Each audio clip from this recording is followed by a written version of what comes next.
Here we are, live, Internet City. How you doing? Wednesday night, middle of the week. Thanksgiving has already passed. It's soon. Christmas time is here, right? Yeah. No. Okay. Yeah. How was your Thanksgiving holiday? We skipped a week. Last week. It was nice. Yeah, we skipped a week so we could have a full Thanksgiving holiday last weekend, and I spent that Wednesday covering another trivia night hosting gig at a different venue on a different night. It was a venue that is more family friendly than the bar I'm at. So where I was set up to host my trivia, there was like a family's table right next to me with these 3 little kids, all like under the age of 10. And they come over to me and they're like, what are the prizes? And what are the questions about? Are there any questions about Pokemon? How about Naruto? I'm sorry to tell you, we don't have any Naruto questions. I don't know what those things are. I'm just going to assume that they are the same thing. And then you just see how mad that they get. They're not the same thing. I watched the Thanksgiving Day parade with my parents, and there's a Goku balloon that's been there for several years, a big Super Saiyan Goku. And my mom watches the parade with me every year. She's seen it. She's seen them introduce Goku every year.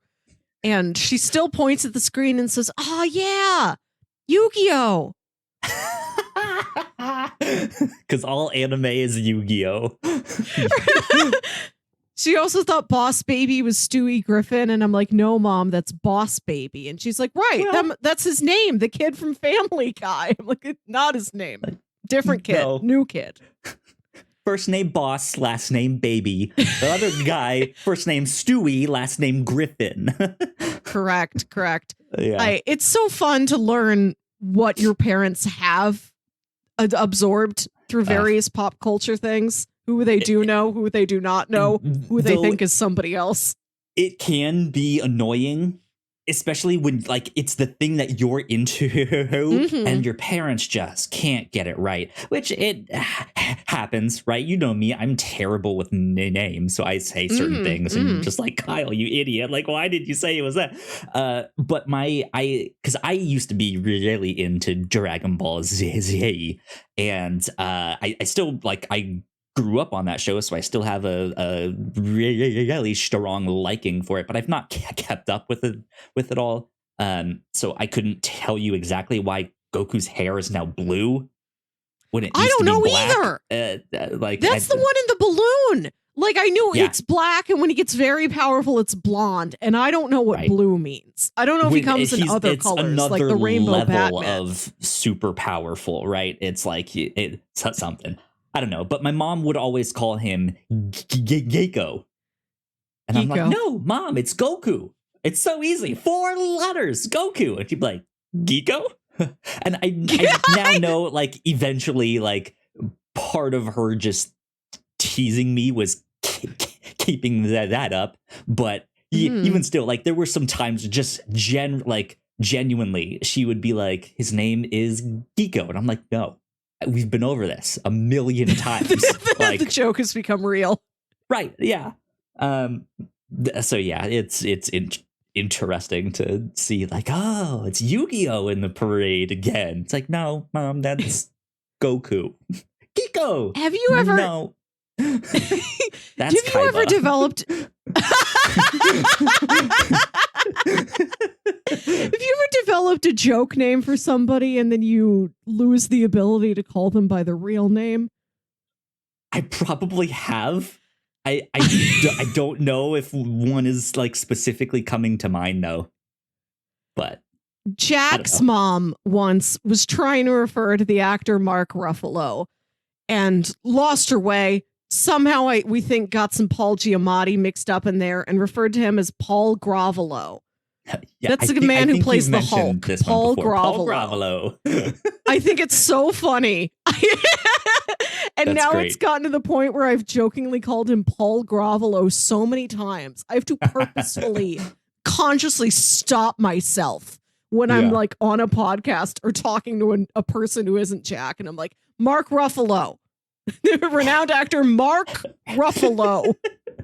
I guess the only time I can think of is like seeing different actors as the characters that they play.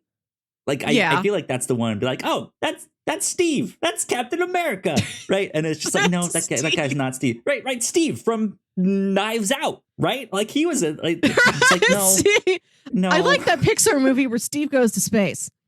Right? Yeah, exactly. Did you see that movie where Steve catches on fire? Do you mean the Fantastic Four? Exactly. Yeah, like I stuff like that, but I don't know if I had like a nickname for like someone I knew that like mistakenly or embarrassingly like just became the thing that I called them. When Christopher Nolan's The Dark Knight Rises was being promoted, I kept calling it The Wayne Knight Rises. And I did it so much that we've gotten too many layers, Steve. We've lost the thread.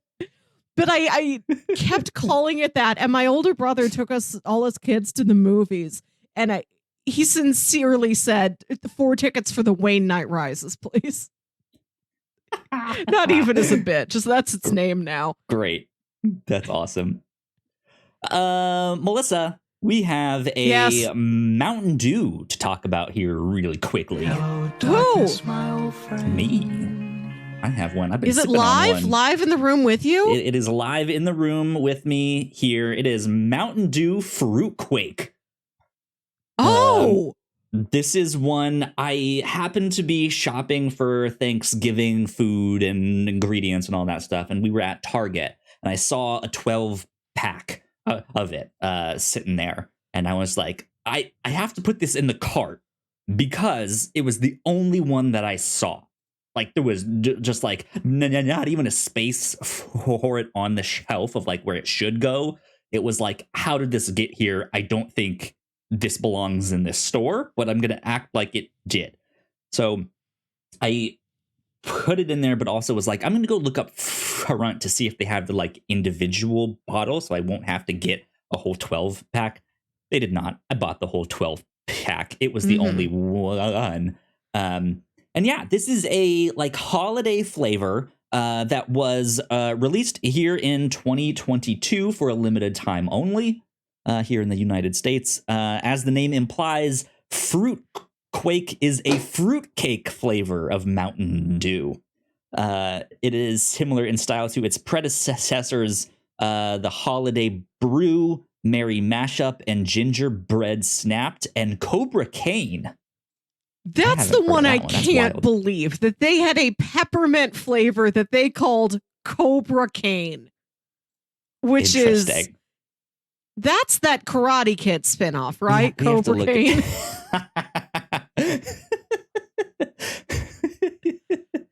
Cobra Cane. So I'm looking at the picture. It's up here on the YouTube version. Yeah, it looks like a candy cane flavor of Mountain Dew. That's wild. I had no idea that existed.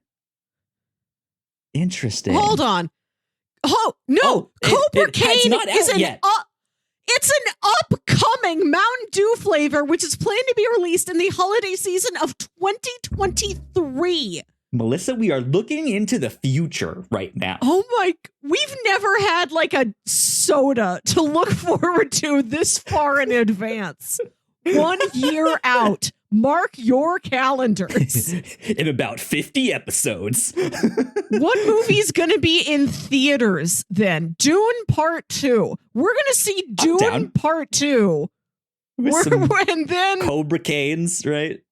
We're going to go see Aquaman and the Lost Kingdom. And then we're going to have some Cobra Cane. Wild. Anyways, yeah, I'm sitting here with some Fruit Quake Mountain Dew. It is supposed to taste like a fruit cake. It's so I have to say this is not the first time that I've had this one. I've been sipping on this the past week or so now because we bought a whole 12 pack, right? Because I had to get through them all. First time I had it, I wasn't super sold on it. I didn't think it tasted great. It's grown on me. It's not actually that bad, and I would describe it more so as like a fruit punch soda, which is not all that bad. This is what I was wondering, because fruitcake, sure, you can give me a fruit flavor. Can you give me a cake flavor? Do you have the holiday spices in there? Right. So that is Can the I thing. taste butter? There is also a hint of like a gingerbread flavor in there. Okay. Too, to like make it that more like holiday thing. So it does fit the fruit cake like tagline that it's supposed to be. So I think it's successful. But if you're like, if you see it and you're just like, I don't know about this, it's a fruit punch. That's basically it. So not bad, but also not my favorite in the slightest. So how many have you drank, and how many do you plan to drink? Well, I mean, I plan to drink the whole 12 pack. I think nobody's making you, Kyle. You don't have to. I'm a completionist, Melissa. If I buy the 12 pack, I'm not just tossing them out. No, I think after this one, there's like 3 or 4 left of them. I don't know. There's something like that. A joke on The Simpsons where you see comic book guy leaving a movie theater and he says, Phantom Menace is the worst Star Wars movie ever. I will only see it 3 more times this weekend. Sounds about right. That's you. Yep, that is me.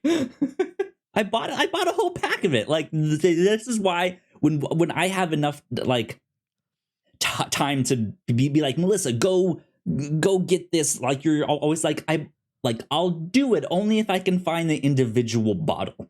Right. And I couldn't find the individual bottles, so it's just like, well, now I have a 12 pack of Mountain Dew Fruit Quake.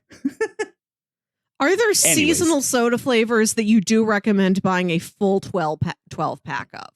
What can you drink 12 of? I don't know if I've had enough seasonal soda. Like, I feel like the one that I know that does that a lot is Mountain Dew. I don't really see Pepsi doing that all that much. Though I did like their Pepsi Mango, which I think has stuck because I think people I've seen it enough. Yeah, like it's still. I think that was supposed to be a summer thing, but I don't know. I'm not sure. So, Fruit Quake. Here we go. My last sip of this one. Did you finish all those various craft sodas you got from that aggressive building? Oh, you've got a new one. I got a new one right here. Double fisting my soda tonight here on the Captain's Log, ladies and gentlemen. How do you drink 2 sodas in a night? Melissa, I'm an addict. If I was a soda person, I would also do this. Like, I have to have like tangible sugar. I need my cookies. I need my candy. Like, I need my ice cream. That's what I spend my sugar points on. So this is a Cool Mountain cream soda. It is clear, like perfectly clear. Which is interesting to me. I don't know if I like the combination of cream and clear. Well, that's you have to be able to see the cream. A cream soda is like usually that like beigey color almost. Beige. Right? You know what I want to drink beige. I need a beige soda. But no, this one, is perfectly clear. So I'm going to see how this one is. Cool Mountain cream soda.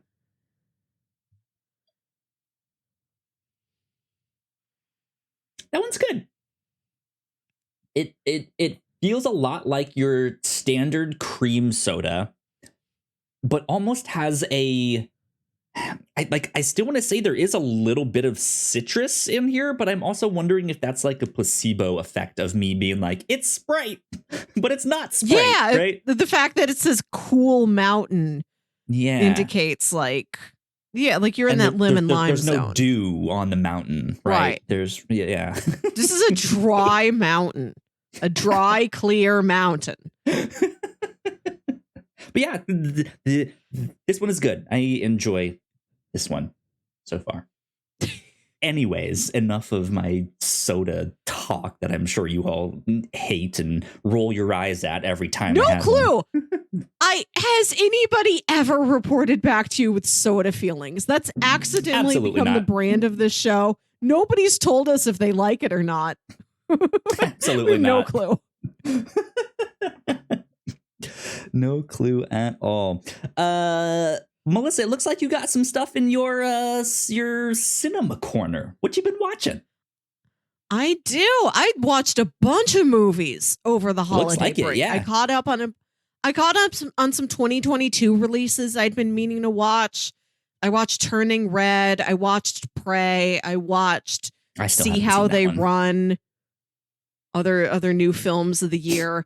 I took my mom to the theater to see The Fabelmans. I insisted she go. I wanted to see it on Thanksgiving, and she's like, "What if I fall asleep?" So she only agreed to a morning showing where she knew she wasn't going to fall asleep. Yeah, she's a sleepy lady. So at like 11:30 on a Sunday morning. Yeah.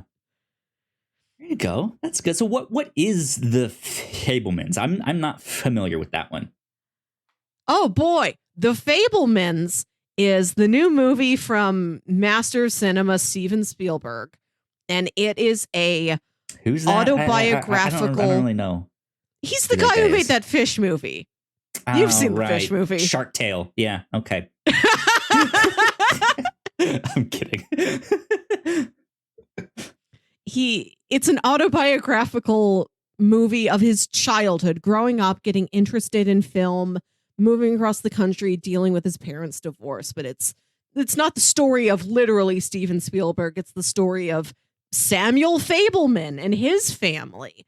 And I was excited for this because I'd heard them talking about it on Blank Check. Steven Spielberg has been one of the directors they've covered. Of course, his career is so huge. They started at like the DreamWorks era. They started in like 97 and went forward from there. They haven't gotten back to the fish movie.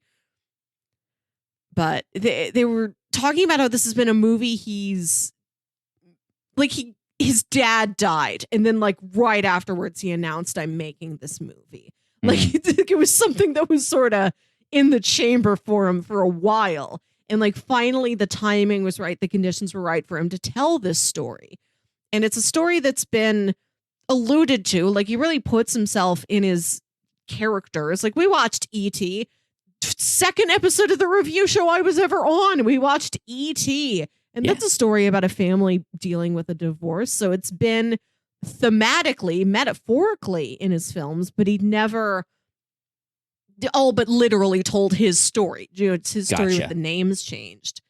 And so the commercials make it look like this kind of schmaltzy, like the magic of the movies sort of story. And there's some of that in there, but it's more of a family drama. And it's a really fascinating look on how movies affect you in a negative way. Also, like the first scene in the movie is a little boy and his parents are taking him to the movies. This is like 1952 or something. And it's like his first trip to the movie theater when you probably didn't have a TV at your house. Or if you did, it was like 11 inches black and white and never had a movie on it. So they're taking him to the movies to see the greatest show on earth, a movie about the circus. And there's a scene in the movie where there's a circus train and it gets into a crash. And you see, instead of this little boy being like, "Wow, movies," he's like kind of stunned by it. And he's at home and like you see this family celebrate Hanukkah. Very sweet. And like every night of Hanukkah, he gets a new like toy train car until in the final night, he's got like the switch to control it. And then he's got a whole train set. And all he wants to do is crash the train set because he saw this train crash happen on screen. And he's like, he's like, "What was that? How did that happen?" Like it upset him and he wants to, recreate it, to sort of work his way through it. And like he like films it with his dad's home movie camera so he can like watch it again. And that's when his parents realize, oh, he's kind of into filming things. And cool. I don't know if this is a spoiler because I mean, it's a fact that happened in Steven Spielberg's life, But I guess skip ahead a couple minutes if you truly want to know nothing about the Fabelmans. One of the major events of the movie is his family goes on a camping trip. It's him, his parents, his little sisters, and like his dad's best friend who's always hanging around with the family. And sort of acts like an uncle to these kids. They all call him Uncle Benny, even though he's not a blood relation. And he's shooting these home videos of the camping trip. And later he's editing them together. And like in the background of like a shot of his sisters playing around, he sees like his mom and Benny walking around, and they sort of touch hands for a second. And then he stops and he goes through all this other footage and sees all these times where they're having a little moment together. And he realizes like his mom's in love with him. And it really makes him upset at his mom. And he shows this to her. And it's not like they were actively having an affair. It's like she was in love with him and like didn't even really know that. It's not until she sees it, like him pointing it out to her on camera. Yeah. Okay. And then it's this sort of secret that he carries. Like he's the only one who knows that his mom has sort of had this emotional affair for who knows how long, and like who knows if this is going to tear the family apart. Like it's about him aspiring to be a filmmaker, but also there are moments where you see how the power of the motion picture can be overwhelming or upsetting in different ways. It's not the approach I was expecting. I had a good time. It's a really interesting film in that it's not exactly what you think it's going to be. It's like it's a little darker in some ways, but in a way that I think is fascinating. I had a great time seeing the Fabelmans. I recommend it. Good stuff. I went to go see Glass Onion. I also saw Glass Onion. Incredible. Packed theater. One Awesome of the stuff. biggest theaters I've had in like the last 2 years. Nice. There you go. We saw it back at the theater that we took you to go see Bullet Train in. We went to their 21 and up section, which is upstairs. Ooh. It's like an Alamo Draft House. They have a little QR code you can scan, and it gives you their menu. You hit the button to get someone up, and he'll come and write down what you want, and then you can just sit there and eat and have a blast. Mm-hmm. So it was a much smaller theater, but we still had like huge comfy seats that would recline and could heat and stuff like that. But man, the movie itself was awesome. It was so good. I had a lot of fun. I had a blast with it. It's such a good time. I think it was like a little bit more complex than Knives Out. Like I felt like it was. I could see that. In some regards, there's like a particular twist to it that I think is really exciting implications. You spend a lot of time in the movie thinking about that twist. It's got a smaller cast, so you get to know those characters better. Yeah, they feel a little bit more nuanced to you than all of the family members in Knives Out. Yeah. I think this one was also a little sillier too. Like it was a little more quirky than the Knives Out, which had its own quirkiness to it, but it didn't always translate to comedy. But then this I think kind of trimmed the fat just a little bit and was like, what if we pump up the comedy just slightly? And I think this is just as good, if not better, than Knives Out. And Knives Out was fantastic. So yeah, very happy we have this. Absolutely. What a treat. Absolutely. I'm assuming we're gonna do some spoiler cast on it in the near future. I know it's also coming to Netflix on the 23rd of December. So I feel like we have we have a good amount of time to be able to put that one out and still be like, it's relevant. Here you go. Stuff like you either have seen it or you will see it very promptly. That was the thing, right? Like it was only supposed to be in theaters just this past weekend, right? Or is it still? So yeah, so like no. Yeah, I think it was just like Thursday through Tuesday. Yeah. So if you missed it, you can go watch it on Netflix, but we will get our spoiler cast of it up at some point in the near future. But yeah, that one was good. That was a lot of fun. lot of fun indeed. Let's see what else we got here on our list here. We have a few things. Have you heard about Goncherov? Yeah, I've seen that one. I love Goncherov. I have. So I saw this thing flare up last week. I don't know. Like a disease, like a rash, like a fire. I mean, it's. I think that's appropriate because I know it also had something to do with Tumblr. But that's the thing. I didn't care enough for what this was to actually figure out what this was or what was happening, other than I think this is a fake movie. Right? Yes. That people just started acting like it was a real thing. Yes. I don't know. See, I didn't know about it until... Says, Kyle, you can't have seen a movie that's a mass Tumblr hallucination. Nobody could have, only in our dreams. So I didn't know about this until last Tuesday when this was Jack's trivia team name at the trivia night I host. Amazing. Martin Great Scorsese's stuff. Goncherov for Best Picture. Great. And I Googled it because I'm like, of course he's got something in the works. I forget what it is. Is this the thing that's coming out? His lost No, movie. I don't know what that is. Goncherov. Somebody ordered a pair of boots, and there's like a canvas patch on the boots. It's got a bunch of text on it. Just supposed to be like a fashionable graphic thing on this pair of boots, this patch full of text. And it's this like Martin Scorsese's mafia masterpiece, Goncherov. And it's like a mistranslation of a movie he produced. Like it's nonsense. It's just text on a piece of clothing for fashion. Yeah. And then people started fixating on what Goncherov would be. And they're like, yeah, he made it in like 1972. Is this like one of those things where like sometimes you see like a shirt that's in Japanese and they tell you that it says like hope, but it actually means like pickles, right? Is it something like that? In English. It's in English, but right, I think he was a producer on a movie called Gamora, the thing from the Bible, Sam not like the lady from Guardians of the Galaxy. Yeah, in the chat here. Yeah, so it got like mistranslated, turned around.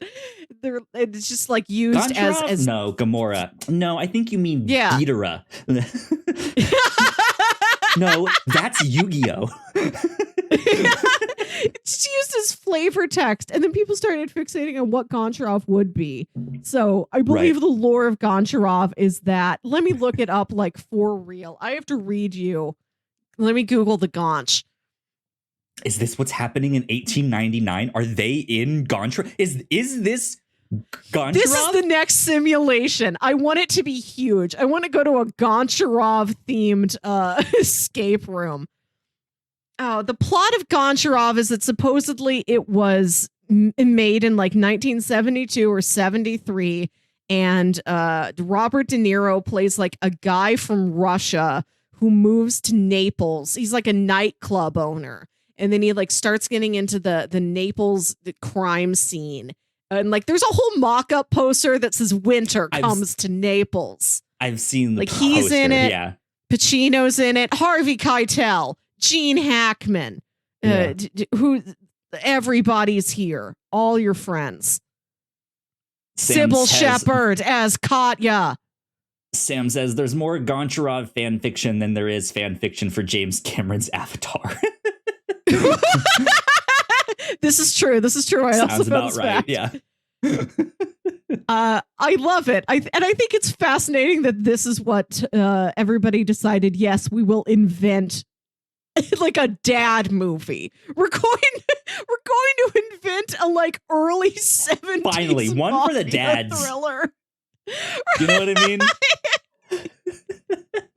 Like it's not what you think Tumblr would be up to. It's not its exact genre stylings, but I dig it. It was very exciting for me to learn about. That sounds like some shit that Tumblr would do. Just absolute fucking nonsense, right? People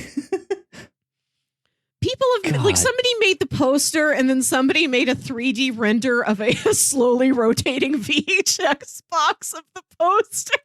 Amazing. So good. So good. Yeah, I saw that happen and I was just like, you know what? I'm not even gonna investigate. This just sounds stupid. Right. I'll tell you. Yeah. Like, there's like mock-ups of DVD cases. Because great. I'm usually the one that's like on Twitter and social media all the time to like figure out that stuff and know that stuff. And I'm always like, Melissa, did you see this one thing happen on Twitter over the weekend? Right, and you're just like, Kyle, last time I logged into Twitter was 3 months ago. Like, who knows last time I looked at it? Yeah. But yeah, Jack told me about this one and then I Googled it and that's the only way I know. I'm just on the Google for image search for Goncherov movie, and one of them is a picture of Hannibal talking to Will Graham, and he's like, Goncherov is a real movie, Will. It's a classic. You've watched it before. Part of all the mind games. See, like, this is one of Hannibal's mind games. The kind of memes that I expect from Tumblr. That's exactly what I expect from Tumblr. Some Hannibal meme with just the wrong captions about some useless other meme that they came up with on Tumblr. God, man. Anyways, I say we take a quick break for some housekeeping. And then when we come back, let's see, we have I think we'll end the show with our reactions to the Guardians holiday special. I do have some social media stuff we can talk about, and some of the stuff that's been in my my cinema corner too. So there you go. Even though I didn't fill it out on the doc there. So anyways, secret. We'll be right back. We put a lot of hard work into the shows that we make, and yes, we make multiple different shows here at the Whatnauts, and we'd love it if you check them all out. You can find out more information on our website at thewhatnauts.com, as well as your favorite podcasting platform of choice. When you type in the Whatnauts, all of our shows will pop up right there. Just don't forget to give us a nice rating and review if you like the shows. If you want to support what we do here at The Whatnauts, patreon.com/thewhatnauts is the best place to do that. You can support us for as little as $1 a month. You can get all kinds of exclusive content at the $3 tier. You can also get a shout out and a thank you on all of our shows at the $5 tier. You can support us on Twitch by subscribing to our channel at twitch.tv/thewhatnauts, and we would love to have you all join us for our live streams and talk with us in the chat. And lastly, we have merch. If you'd like to grab yourself a shirt or a sweatshirt or a mug or something else, go to thewhatnauts.com/store to pick up some merch today. All right, we are back. A big shout out to all of our Patreon supporters. We thank you a lot. It means a ton. We appreciate it. Don't forget, November Patreon supporters at the $3 tier get access to our Pilots Club. November, we covered Mystery Incorporated, a fan-made live-action adaptation of Scooby-Doo. We watched the pilot of that one and had an interesting time with that. And then coming up in December, we are watching Smash. The pilot of Smash. I feel like I don't need to always explain that on the Pilots Club. We only watch the pilots, but sometimes my brain just goes, you know what? Over-explain everything. So yeah, we are watching the pilot of Smash, which is a show about the making of stage play, right? Kyle, it's difficult to talk a fake repeatedly. Like 6 times we've had to promote an episode we're going to do about a show we barely know and haven't watched yet. It's been tricky to do. What? We don't know how to describe this thing because we haven't watched it yet. Confidence. They'll never know. But yeah, that's what we will be up to in December. So be on the lookout for that. Cool things that we've been up to here at the Whatnauts. Of course, last week we skipped a week here at the Captain's Log for Thanksgiving. But next week will be our Rotten Tomatoes movie predictions game, which I'm super excited for. Melissa, I know in the document right now, you're starting to list out some of the movies that will be coming out in 2023. That's what we will be up to this next week here. I'm over here brainstorming while Kyle reads you the housekeeping. We're you hard at go. work. On the review show, Kaiju Max, we just finished up our coverage for Kaiju Max, a comic all about giant monsters in prison and their lives in and out of said prison. That book was a lot of fun. I'm glad we finally got to do that book there, and some surprisingly emotional moments in these last 2 volumes here. So you guys should go check out all of that. Last but not least, on the Reactor Core, Melissa, you and I just recorded right before this podcast. We just recorded our reactions to the second half of 1899. We put our reactions to the first half up. You guys can go check that stuff out. But then by the time this goes public, our reactions to part 2, episodes 5 through 8 will be up there. Mysteries abound. Who knows what's happening in that show? But yeah, go check out all that stuff. There you go. That's while I'm listing 2023 movies we can make predictions about in our next episode, definitely mistyped Mission Impossible Dead Reckoning as Dead Recockening. Implying that there was a previous cockening and now they're doing it again. M. Night Shyamalan's The Cockening. I'm looking at a list on Rotten Tomatoes of the 34 most anticipated movies of next year, and they didn't put Knock at the Cabin on there. Personally disappointed. I mean, I don't know if I'm excited about that one, but that's the thing. We can tailor our list to however we want with all of that stuff. Because man, yeah, that next week is going to be a blast with this Rotten Tomatoes movie predictions. So yeah, there you go. Let's see my cinema corner real fast. So I just started watching Kingdom on Netflix. This is a Korean zombie show. Okay. It's the period piece. It's set in like a fictional version of Korea. I think they call it something else. I don't remember exactly, but it's meant to be like ancient Korea, or an old Korea. You pitched this to me once. This is why this sounds familiar. I did mention it once on the review show. We didn't end up watching it, but it's been on my Netflix list of things to watch for a while. It has Jonah Bae, I believe is her name. Jonah. I don't know which. She was in Sense8. She's the Korean woman in Sense8. That's probably where most people will know her from. It is a political drama that is set at the same time of a zombie outbreak.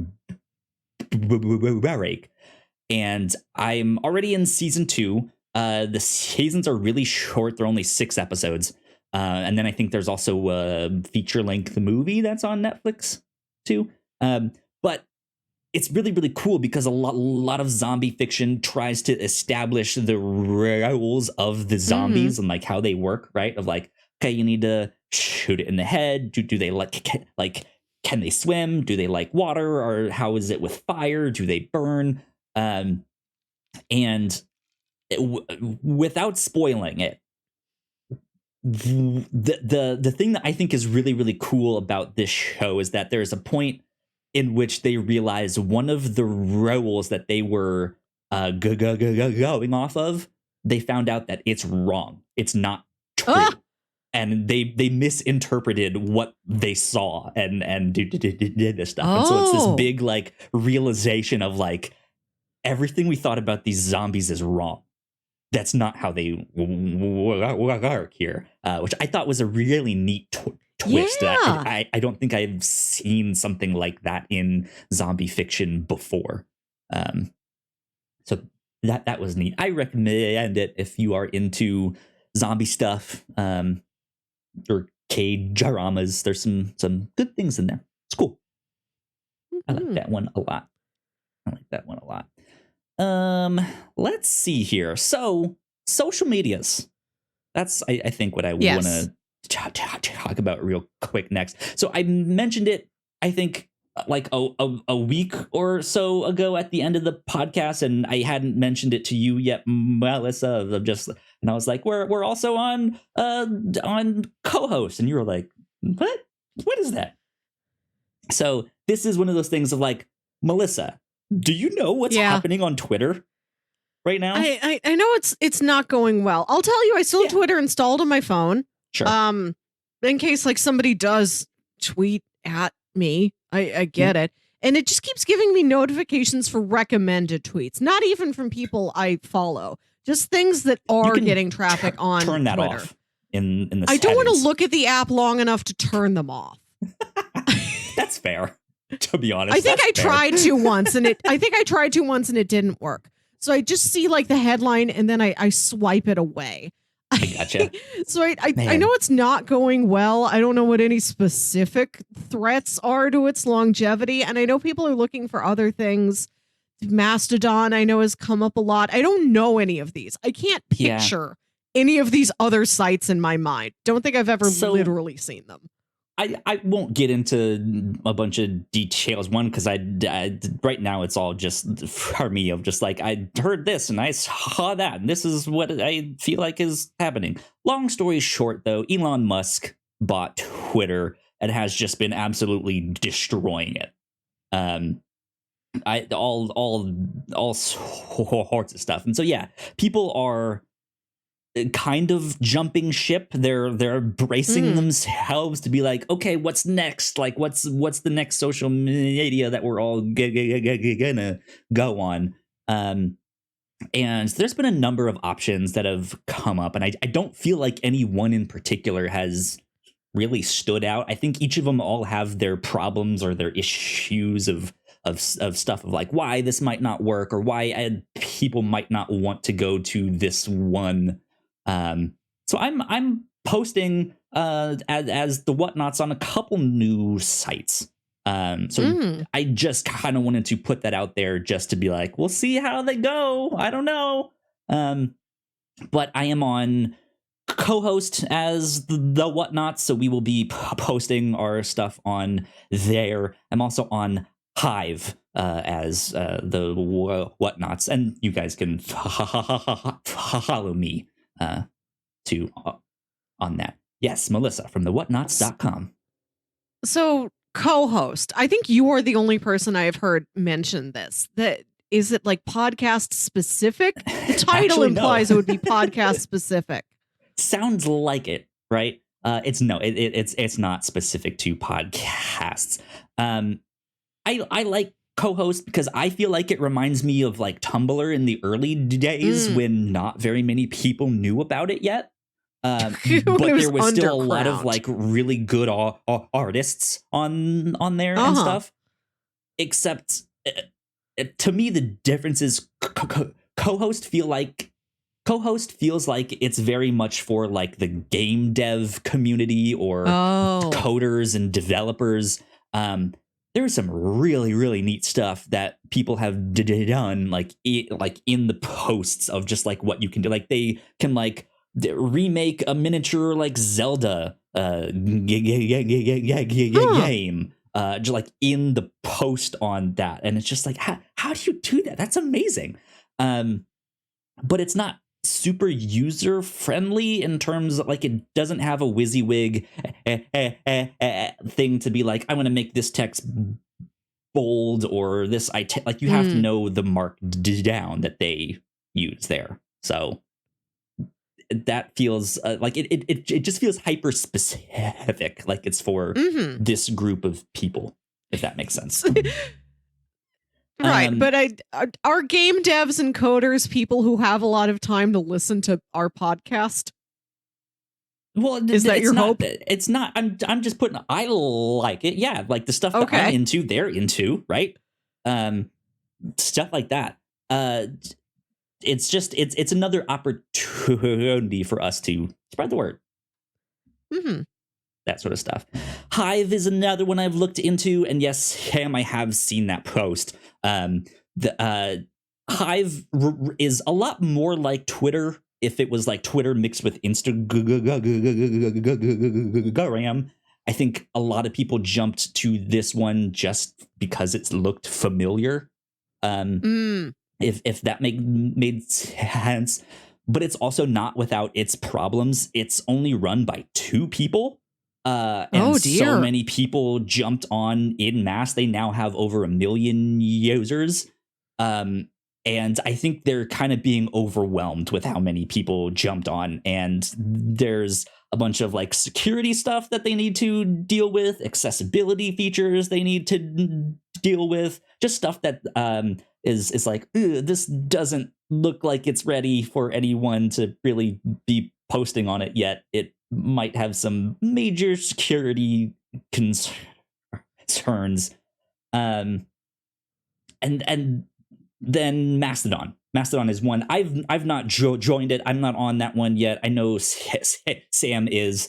One thing that I guess I don't fully understand Mastodon yet, but from what I've gathered so far is that there's different servers you could potentially be on. And if you're on one, like some people might not be on that one. So it's a little confusing to me. And that's kind of why I haven't joined that one personally, because I don't like that idea. I kind of want everyone to be in one big thing there, but that's just me. But social medias, we're trying out some new ones to see what sticks. So yes, Ham says it's federated, which I don't even know what that means. So Sam's tech knowledge is on another level. Yeah. Sam is one of the most tech Sam did also say, like, hey, like I'm willing to help out anyone looking for a new home there. So like even the small stuff I have seen is like people like Mastodon has actually been around for a while and has like quietly just been doing its thing, and its users are genuinely happy, I think. Or like usually happy with it. So it feels like you can have a good time on there. But I don't know much about that one. And then, of course, Tumblr is also kind of making a resurgence as they brought back the titty. Only one? Those normally come in pairs. Booba, as in boobay, but not boobie, right? So, I don't know. So yeah, I think we're kind of in a period of just like, we'll see what shakes out, because it really felt like for a weekend there, Twitter would have been gone by the end of this past week. And then it hasn't yet. And I guess I wasn't one of the ones to be like, it's going to be gone at the end of this week. But I was like, I'll be around here. Like, I'm sure it'll be around for a while, but there just might not be as many people on here and stuff like that. But it's such a large platform, though. So I don't know. We'll see. We'll see what happens. But that's all. You do all the social media. I literally just show up twice a week. Do people ever say anything to or about us? Do we get any engagement? You've never communicated anything back to me. I don't know how we're doing. Often, I will say stuff. I like to keep that stuff close to the chest. Not that I'm like hiding it from you. If you ever want to know, I can always be like, oh yeah, here you go, boom, boom, boom. But I mean, yeah, we don't do numbers on anything. So generally speaking, there aren't very many people interacting with our stuff. If there is, it's maybe a like. Every once in a while, we get a retweet. I think right now our most engaged with platform is YouTube. That we do get some comments every so often on our videos and stuff like that, and I'll respond to most of them as long as it's nice and appropriate, right? Yeah, stuff like that. That there's one like our YouTube short for Triple R skyrocketed. It went viral. That one has so many views, so many comments on it, and I commented on like the first couple of ones that were like in there, and then when I realized that it was just going and going, I was like, okay, I nope, I'm done. I stopped. No way to keep up with this. That was a fun movie. I was really happy with the engagement we got from it. Mhm. It did seem to be like a lot of Indian cinema fans, which were fantastic to hear Yeah. from. I really Yeah. loved getting to learn, like get recommendations and clarifications from this community. But we haven't done anything from that area since, and we like to cover stuff from all over the world. It's like, well, we might watch Yeah. something from India once a year. So I don't know if any of those people have come back. I don't know if they continue sure to some see of what we're up them to. did. We got a bunch of subscribers from that, and they haven't left yet, per se. So but we I'm we okay don't with know that. their thoughts on Kaiju Max. Right, exactly. But the incredible thing, despite the amount of interaction and the few things we got wrong about Triple R in that, yeah, most of them were all very nice to just be like, Yeah. hey, I know you probably don't know this, but it's actually called this thing or that. And our like ratio on that video is like 97%, 98% that Aw. people liked it and wasn't like, these idiots, like thumb down, right? That like you generally don't see that on videos, which is kind of Yeah. incredible. So that's fun. Those were lovely comments to read. I treasure the one that referred to us as sir and ma'am. Sir, ma'am, if you will. Like I've individually been ma'am. You've individually been sir. We've never been that as a pair of co-hosts. Wild stuff. But yeah, that's all I have to say on the social media stuff. So Melissa, do you want to do our reactions for the Guardians of the Galaxy holiday special at the end here of our little show? Yeah. We're gonna do a pocket reactor core. Yeah. So this is gonna be part of the captain's log, and also you're gonna duplicate this one chunk over to the reactor core feed. Exactly. But this will also serve as the end of this podcast because I know Melissa does not like saying her social media handle more than once. So I strategically saved it for the end so she could only say it once. Right. And my social media handles, as you've previously indicated, barely matter. You come find an inactive woman on a dying platform. Like if you message me, I will see it. I will notice it. That's why I keep these things. I will respond. Yeah. I'm just not. If you put out a feeler to me, I feel it. I just don't put out my own feelers. Yeah. Anyways, we are already on the reactor core screen. Heck. For all of this stuff. So here we go. Welcome back to the Whatnauts Reactor Core. My name is Kyle Springer, and I am joined by Melissa Wilkinson for our Guardians of the Galaxy Holiday Special reaction. Melissa, how are you? How's your holiday season been so far? It's been great. I put up my tree. I put up lights. Nice. I've already been planning my big family Christmas party. Got those invites in the mail. I made a Google spreadsheet to track everybody's potluck dish. Ooh. I put a Bitly. I made a Bitly to print on this card, and you type in the Bitly. You know, my like 70-year-old aunts can go to the Bitly, go to the Google spreadsheet, and tell us they're bringing ham. Awesome stuff. You are on top of it. My holiday season has gotten off to a good start. I had some family come and visit. We also got our tree up. I went to a basketball game here in Oklahoma, and we won. It was an incredible game. It was awesome. It was so good. It was fun. It was good. What's your team? The Thunder?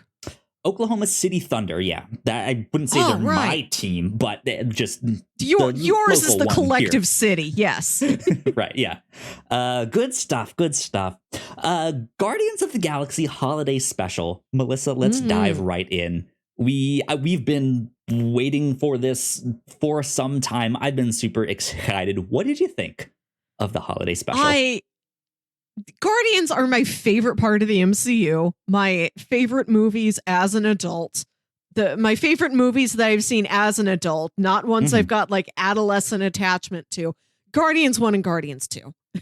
And Infinity War, because there's a lot of Guardians in there. these guys have my heart. Yeah. So I was really looking forward to this. Nice to have this like little treat, on our way, waiting for volume 3. I love the Star Wars holiday special. Yeah. Sincerely. Yep. Absolutely. Bizarrely, but sincerely. So this was right up my alley, and I had a lot of fun.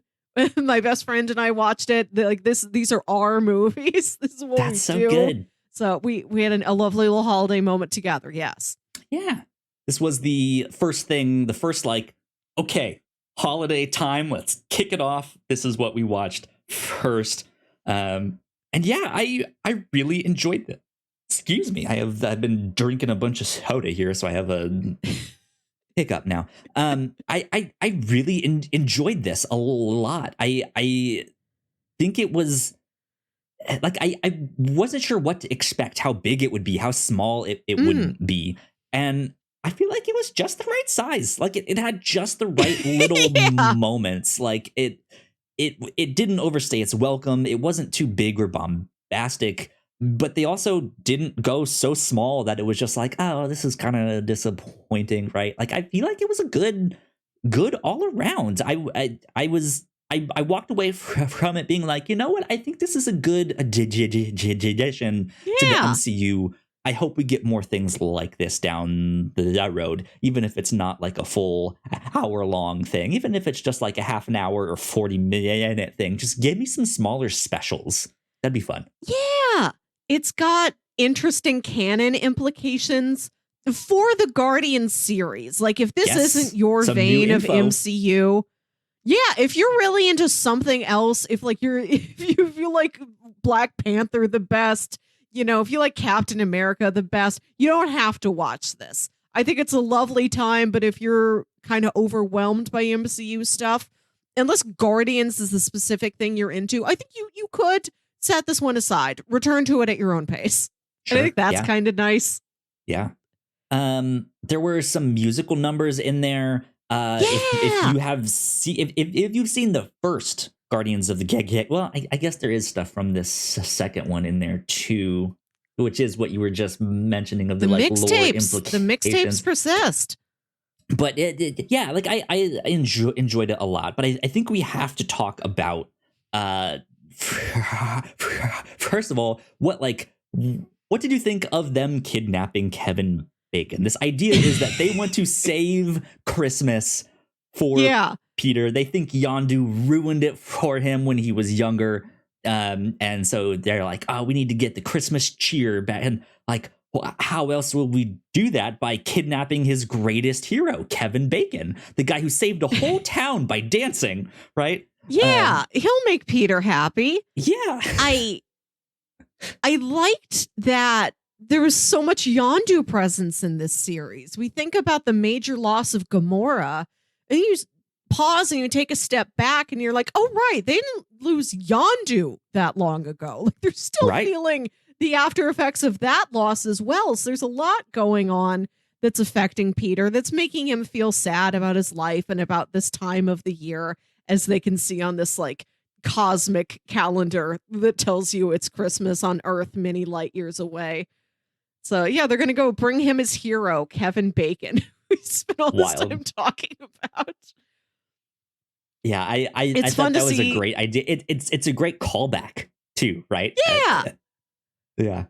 Yeah. Like it's come up enough times. Like it's in the Guardians one where he talks about Footloose, where he dances against Ronan to save the galaxy. Where when he meets other Earthlings for the first time in ages in Infinity War, and he's like, Peter Parker, you're from Earth, the planet of Footloose. Is it still the greatest movie ever made? And he's like, it never was. Yeah. But in this world, it was. For these 45 minutes, it was. Yeah, absolutely. I thought that was a great move. An interesting twist on the like, we need to save Christmas stuff there. I liked the animation sequences at the start and the end there. I thought those were neat too. But then, we also got this new kind of lore info for Peter and Mantis that they are brother and sister. They are like I guess half siblings. She's she wasn't just Ego's companion helper, and that she used her empathic abilities to like clear his mind, make him rest, make him sleep. She was one of his children with another one of his many space lovers. So, yeah, they are half siblings. Yeah. I think it's sweet. I love his reaction when she tells him. He's very happy that she is his sister. Yeah, like that there is no like, oh my God, I have to think about this and deal with it. The implications. Right. Oh no. Like he's just like, oh my God, that's awesome. That is the Christmas gift that is like amazing, right? I like that acceptance of her. Yes. In that too, that it's not just like, wait, how does that work? Ew, you like I don't what? No. How? He's just like, oh man, this is great. Always been a star. Yeah, that's one of my favorite things about Volume 2. One of the reasons why it is one of maybe my favorite movie of my adult life. I love Mantis. I relate to her a lot. She's so sweet. And I like how quickly she is adopted into this team. Like she's got that sort of jokey rapport with Drax, where he thinks, I learned all these things, like I'm a pet and I'm ugly. Like he makes fun of her, but the rest of the team like genuinely likes Mantis. Like they accept her into the group so quickly. Yeah, Peter has always liked her. She always has been a valued teammate since she arrived. There was never any question of, well, now that Ego's planet is destroyed, are we taking Mantis? No, you were always taking Mantis. Your life is now incomplete without Mantis. So of course he's like, he can draw the lines of, that absolutely makes sense. You're my half sister. I don't have any questions. I get it. It makes sense.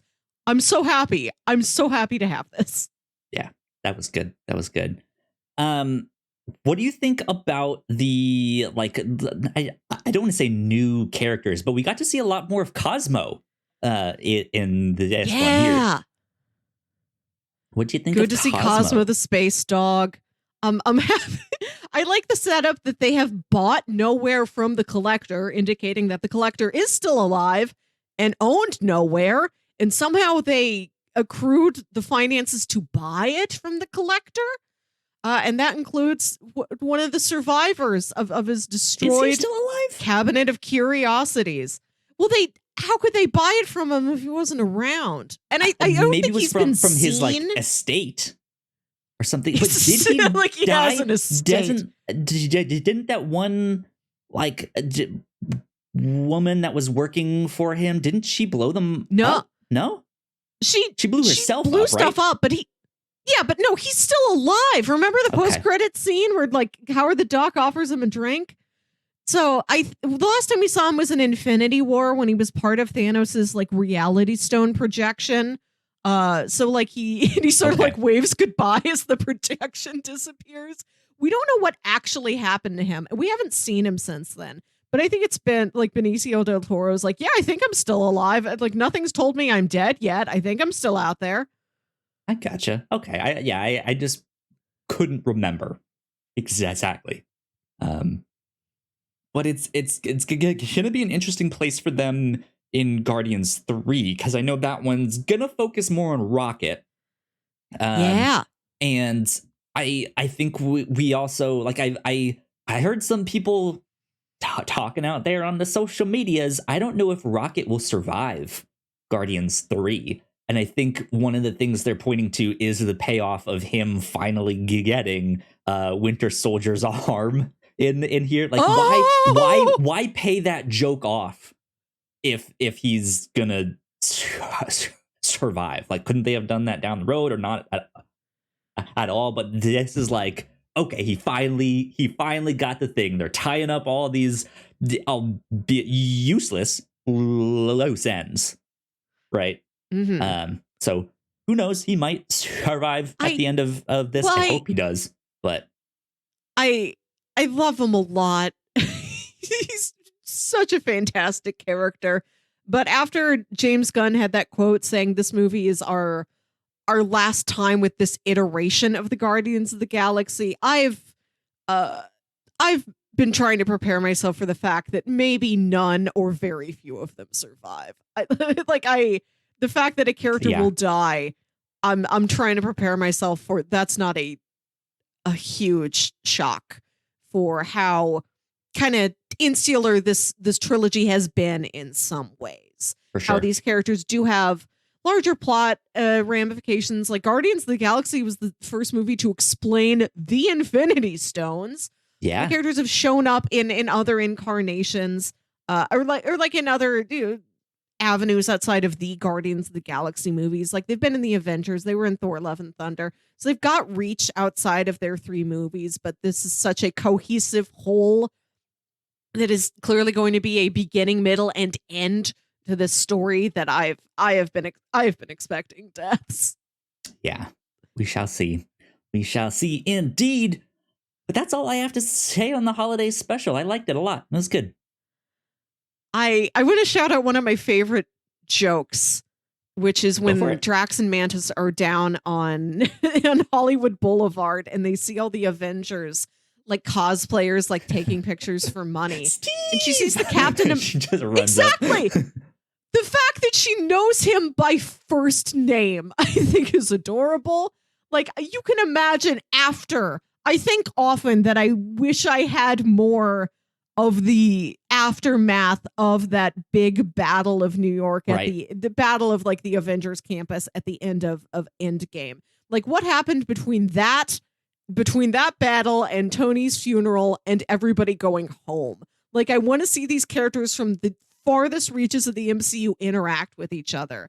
And I love the idea that Mantis did introduce herself to everybody.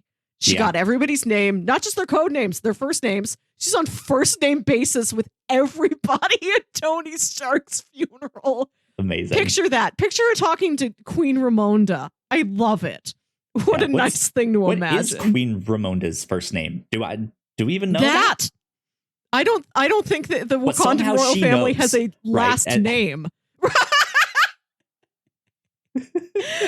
She knows everybody. She knows who's a Skrull.